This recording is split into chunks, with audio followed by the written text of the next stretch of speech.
सारे पढ़ाई पापा ने मेरा टाइम आया था, मेरे टाइम भी तो चला गया सन।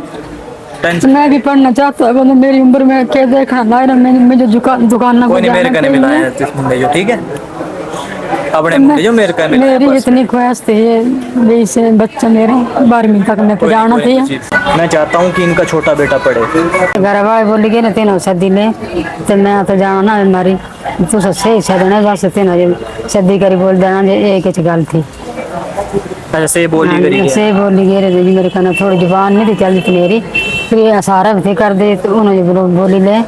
ये तुसी मेरे घर आई करी ये मौका करी जाना तो मेरा लड़का ठीक करना बस। जैसे लोकेलिटी में हम इस तरह के कार्य करते रहते हैं तो लोगों को पता होता है कि वो इंसान इन कार्यों को करता है तो वो कर सकता है। जब इनके हस्बैंड की डेथ हुई उससे पहले वो इनसे कह के गए कि उस लड़के को बोलना कि हमारे परिवार को बचा ले, यानी कि मेरे बेटे को ठीक कर दे। उस तक सदा नहीं आंदा, नहीं आंदा, ठीक है ना वे अगर घरे बही पिंगे ना ये नस जाते घरे नसदे भी नसदे नहीं बही रहते घरे अपन घरे पंगे करने ना मेरे घरे अच्छा कोई अपने अपने ऐसा घरे कुछ नहीं किया बढ़िया बैठ कोई इट्टा दे फायरी है मकान किसी मकान नहीं तो से एडमिट रहे न तो इन्हीं से पीछे के जे अंदर का मसाला कड़ी तेरा ताले दरवाजे नहीं थे लाए रहे। अच्छा अच्छा अच्छा इसे मसाला कड़ी तेरे इतना ढेर लाए रखे रहा। छोटे मुंडे फोन किया बोले मम्मी घर नहीं आ रहे तो इन तो बोले घर भी ढाई लाए देना कंधा कंधा मेरे क्या कितना बोले बोले अंदर सीमेंट कड़ी थे बोले मसाला जो लाए रखे थे। ये मतलब गुस्सा आई जाता वायलेंट हो जाते कुछ भी करने लग पैंदे। थोड़े दिन में बोल नहीं आए तो इन्हें घर ढाई देना कंधा आके सिंगल पड़ दी लाए रहे इन्हें दे दे। ऐसी सिचुएशन में क्या होता है पेशेंट को गुस्सा आता है बहुत ज़्यादा, अगर उसके मन का ना हो जैसे जिस चीज़ की इनको जरूरत है वो चीज़ ना मिले तो इन्हें जमीन में भी जाना इतना सारा खड्डा खड़ देना नहीं हाथ तय करना कोई संदर साज नहीं लेना तो इनसे खड्डा खड़ देना कोई रास्ता ढाई देना इसी सीधी घर डोर नहीं बहना भी तुम्हारे बच्चे हैं ठीक है जी ना इतनी सिरे हाथ डोर नहीं बहना बस कमाए बोना से कमाना नहीं आते बस पुटे पुटे ही काम करने नहीं पुटे पुटे इतने तो नहीं कितनी कोई हरकत हॉस्पिटल इतने तो सोयरे डोर घर अंदर बढ़ते कितने ना नॉर्मल है सब कुछ। मिंजो तो फिर मैं गुली कमा चले जाऊंगी तो पीछे जंदरे तोड़ने का डर लगता। अच्छा अच्छा फिर कुछ की मतलब घर संभालने वाला कोई नहीं कोई नहीं है संभालने वाला घर ना एक मुंडा है बेचारा से 10वीं पढ़ाना चाहती थी मैं थी अब प्यो मरी गया तो मैं क्या पढ़ाती थी सिर्फ मुझे दुकान न छड़ना पेगी तो भी दुकान न बह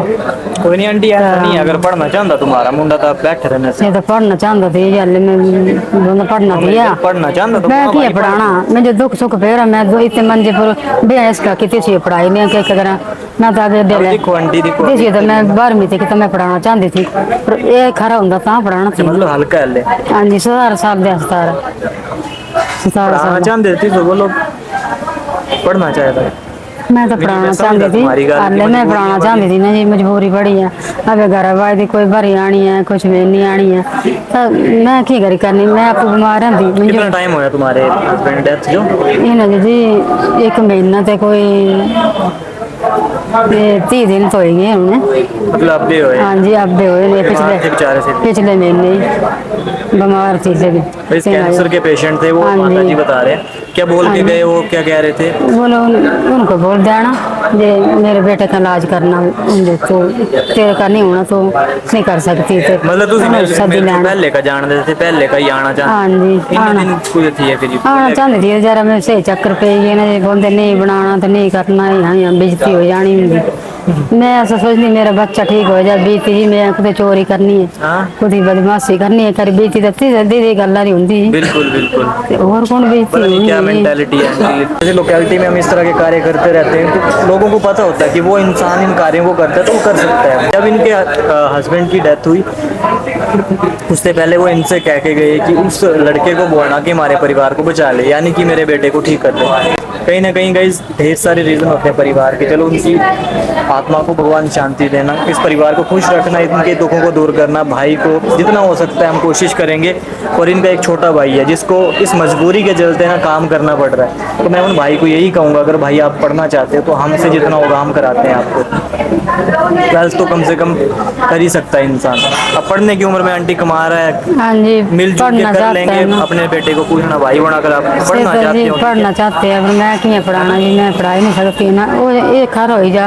मिंजो आपू शुगर कोई होता नहीं कर है लेंगे वो फीस फाद मेरा सच्ची भी पढ़ना चाहता वो तो कोई नहीं कर लेंगे टेंशन फीस होंदी है जी फूस मिंजो ते फिर मिंजो भी शुगर बढ़ जांदा कोई मेरे पैर सुई जांदे न ते फिर शुगर भी बढ़ करना मैं भी हॉस्पिटल तो नहीं है ना आंधी कोई दिक्कत रोटी पानी की ना जी किसी नहीं है दस तो ना आज तुम्हारी पूरी सेवा करे कर देना हाँ जी पूरी सेवा न करेंगे लड़का खरा होना चाहिए जे मिंजो घर वाले बोली गए ना तेनो सदी ले ते मैं तो जाना ना मारी तू सही सदने बस तेनो जे सदी करी बोल देना जे एक गल थी अच्छा से बोली करी है। से बोली गए रे मेरे कहना थोड़ी जुबान नहीं थी चलती मेरी फिर ये सारा भी थे कर दे तो उन्होंने बोली ले ये तुसी मेरे घर आई करी ये मौका करी जाना ते मेरा लड़का ठीक करना बस कोई नहीं आंटी जिन्ना होना सारे बोले कर दे ठीक कर दे ठीक कर दे तो तुसी ठीक तो परमात्मा ने करना डॉक्टर ने करना असं तो एक सहयोग साथ दे सकते से असं देना पूरा पूरा से नहीं हटते असं पीछे बेशक हमारे का हो कुछ नहीं हो ठीक है बाकी तुसी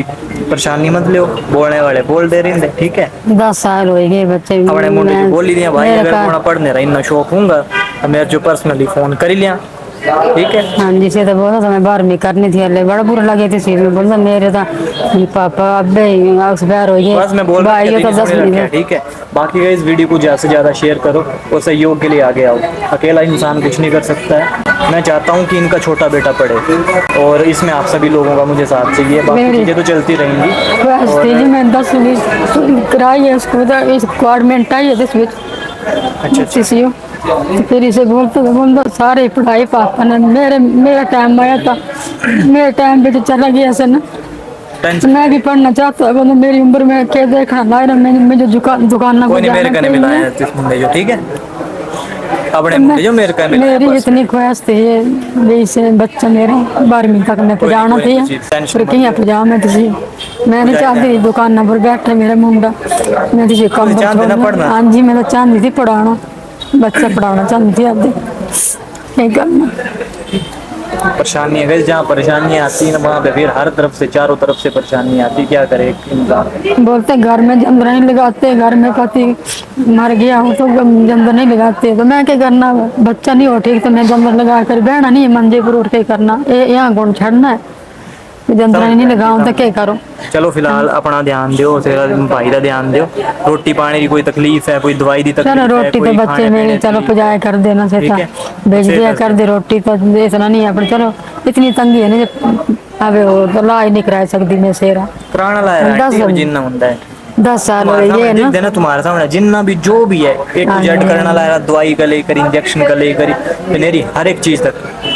चलो घरे जो डोल भाई रहा कुमार लानी के इतना बोल दी मैं तो चलो उस बच्चे इसी पाए चलो लेंगे ध्यान 2 जने रोटी खाई लीती हाँ जी हाँ जी इन्हें खाई लीती हाँ जी ना दवाई खुआई दी ना जो हाँ अभी जी। रेस्ट करने दियो तुसी भी रेस्ट करो ठीक है परेशानी मत लियो परेशानी लेकर कुछ नहीं होना आंटी मैं समझता हूँ कि माँ का दर्द तक माँ ही समझ सकती पर फिर भी चलो एक दिलासा तो दे ही सकते ना सी भी क्या कर सकते हैं साथ ही दे सकते हैं हम इनके साथ हैं आपको भी पता है कि जिसके साथ भी मैं जोड़ा हूँ ना दिल से किया है उनका कोई नहीं बस कोई मजबूर